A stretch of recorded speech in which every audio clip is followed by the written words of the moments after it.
Hey guys, welcome to another episode of OmegaZed's Domain. A lot of guys have actually asked me in person why I still play the Blackwing deck in this particular format.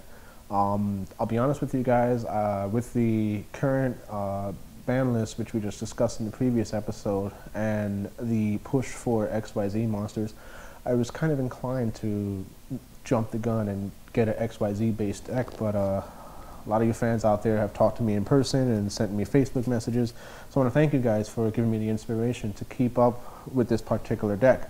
Blackwings have been very near and dear to me since their release all the way back in like the Raging Battle days. Very popular deck, especially when Dark Strike Fighter was around, and we all know how annoying that OTK combo was. But it was one of the best decks that did what I like from Yu-Gi-Oh decks, which was basically be a very aggressive and a control-based strategy, all kind of mixed in together. Plus the theme is just cool. It's a bunch of dudes in like bird suits. Yeah, it's a pretty cool deck idea. I don't think I've ever stayed with a particular deck as long as I've had with Blackwings. I've always tried to stick with a particular theme as long as I could. When I first started the game, started out with spellcasters, and that eventually morphed its way into like a spellcaster chaos deck, going from there into chaos entirely. And I've played just about a lot of every deck that's out there. You name it, I've probably played it. I've played Six Samurai, I've played Gladiator Beasts, I've played, you know, the Teledad decks, I've played Lightsworn. But one thing that has always remained constant is I've always found a way to make my Blackwing deck work in almost every format.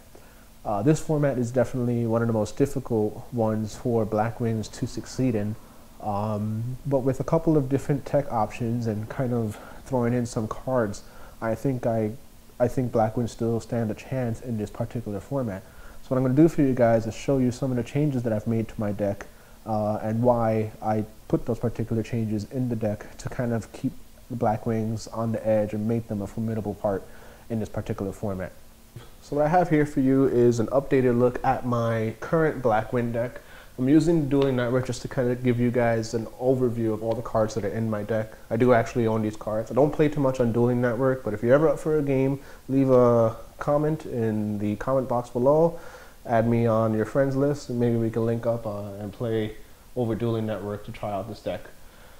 Roundabout, just your basic Blackwing lineup. 3 copies of Blackwing Blizzard of Far North, 3 copies of Blackwing Boreal the Spear, a Gale, a Kalut, 3 Shura, a Vayu, Sirocco, Zephyros, Dark Arm Dragon.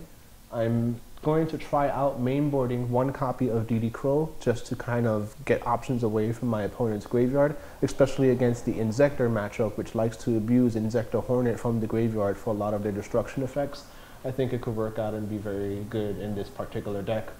Mainboarding the Gores, a lot of guys love, there's Heavy Storm, there's a Dark Hole, and they like to make a big push, and Gores kind of punishes the opponent for that type of push. And also main decking a Spirit Reaper. I like Spirit Reaper since he kind of just holds weight, stays there, can't be destroyed as a result of battle, and it's very hard for the Dino Rabbit matchups to get over. Basic spell lineup, a Law of Darkness, Black Whirlwind, a Book of Moon, Dark Hole, Forbidden Lance, Mind Control, Heavy Storm, Monster Reborn, 2 copies of Mystical Space Typhoon, and 3 copies of Pot of Duality. Pretty basic magic lineup. Even though the deck does special summon a lot, I like the copies of 3 Pot of Duality just so that I can dig into the deck and find a lot of my answers out.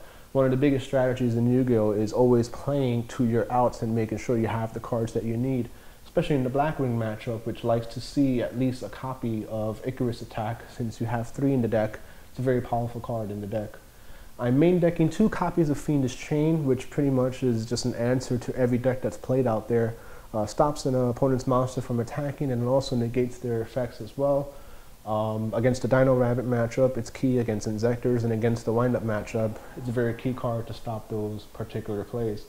A copy of Solemn Judgment, 2 copies of Solemn Warning, and 2 copies of Torrential Tribute. I like to think of Torrential Tribute as additional Icarus attacks, especially since most of the time that I do Torrential, it's only when I have 1 monster on the field and they try to go for that big XYZ play.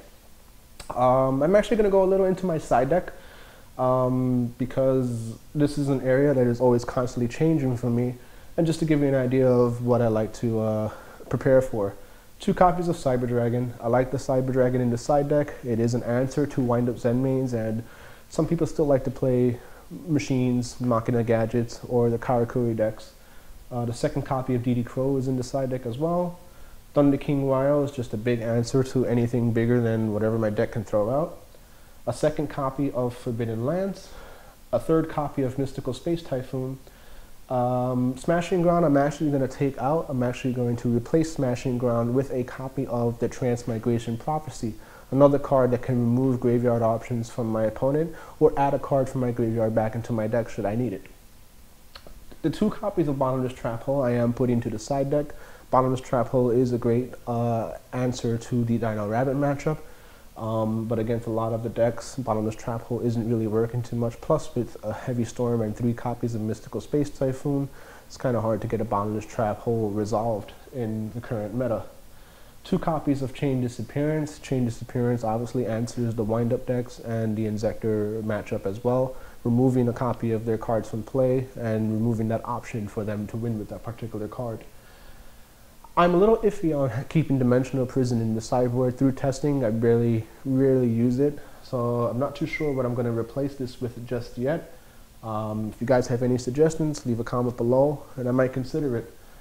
I've put the copy of Mirror Force in the side deck because I don't think it's a good main deck option anymore. Again, Heavy Storm, 3 Mystical Space Typhoons, and against the Inzektor matchup, which is probably one of the most played decks in my current meta area, it's just not a great card to use against that deck since they can destroy a lot of your back row in one fell swoop.